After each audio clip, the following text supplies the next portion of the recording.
नमस्कार, आप देख रहे हैं सत्ता की परख। देश भर में राज्यसभा की 56 सीटों पर चुनाव की घोषणा के साथ ही राजनीतिक दलों में चर्चा शुरू हो गई है कि किस दल से कौन नेता पहले राज्यसभा जाएंगे। ऐसे में यह भी तय हो जाएगा कि वह नेता अगला लोकसभा चुनाव नहीं लड़ेंगे। चर्चा को हवा देते हुए प्रधानमंत्री नरेंद्र मोदी ने संसद में अपने भाषण के दौरान कांग्रेस पर जमकर निशाना साधते हुए कहा कि विपक्ष के कई लोग चुनाव लड़ने की हिम्मत खो चुके हैं। मैंने सुना है कि कई लोग इस बार भी सीट बदलने की सोच रहे हैं। यह भी सुना है कि अब लोकसभा की बजाय राज्यसभा जाना चाहते हैं। पीएम मोदी ने नाम न लेते हुए राहुल गांधी पर जमकर निशाना साधा।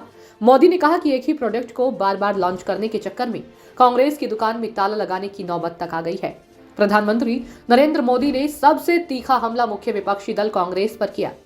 अपने भाषण में उन्होंने पूर्व प्रधानमंत्री जवाहरलाल नेहरू और इंदिरा गांधी से लेकर राहुल गांधी तक को निशाने पर लिया। प्रधानमंत्री का लोकसभा में विपक्ष के बारे में दिया गया भाषण पर चौतरफा हैरानी हो रही है। प्रधानमंत्री के लोकसभा में भाषण पर तंज करते हुए कांग्रेस सांसद राहुल गांधी ने कहा कि प्रधानमंत्री नरेंद्र मोदी के सबसे बड़े ओबीसी वाले बयान पर कहा कि सवाल सबके सामने है। पीएम मोदी को ओबीसी कहते हैं। इसी बीच वह असमंजस में पड़ गए और फिर कहने लगे कि देश में दो ही जातियां हैं, अमीर और गरीब, इसलिए उन्हें पहले फैसला करना कि जाति हिंदुस्तान में है या नहीं। हम चाहते हैं कि जातिगत जनगणना हो। कांग्रेस ने प्रधानमंत्री मोदी के दावे को अहंकार बताते हुए कहा कि उन्होंने लोगों की असली दिक्कतों को नजरअंदाज कर दिया। कांग्रेस नेता गौरव गोगोई ने कहा कि 2024 के चुनाव में भारत की जनता इस अहंकार को भंग करेगी। झारखंड के खूंटी में कांग्रेस नेता राहुल गांधी ने कहा कि हमने महसूस किया है कि भाजपा और आरएसएस ने देश में नफरत और हिंसा फैलाई है, इसलिए मैंने आप सभी के बीच आने, एकजुट होने और आपके मुद्दों को संबोधित करने के बारे में सोचा। यही भारत जोड़ो न्याय यात्रा का लक्ष्य है।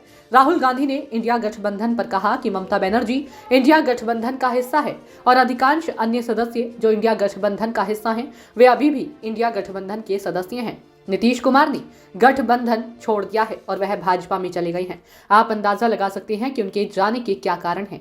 कोई बात नहीं, हम बिहार में इंडिया गठबंधन के रूप में लड़ेंगे। इसलिए मैं इस बात से सहमत नहीं हूं कि हमारे बहुत से सहयोगी गठबंधन का हिस्सा नहीं है। लोकसभा में प्रधानमंत्री के भाषण पर चुटकी लेते हुए कहा कि जो सरकारी उद्योगों को मोदी अपने दोस्तों को बेच रहे हैं वो कांग्रेस के द्वारा ही बनाए गए थे। उन्होंने लोकसभा में प्रधानमंत्री के बयान को हास्यास्पद बताते हुए कहा कि उनकी टीका टिप्पणी प्रधानमंत्री के पद की गरिमा के विपरीत है। मोदी कभी सैनिकों पर हमला कर और कभी धर्म के नाम पर देश को जीतना चाहते हैं, तो लेकिन देश की जनता बढ़ती महंगाई और बेरोजगारी से त्रस्त है। समय आने पर भाजपा से हिसाब जरूर लेगी। सत्ता की परख के लिए अवधेश कुमार सिंह की रिपोर्ट।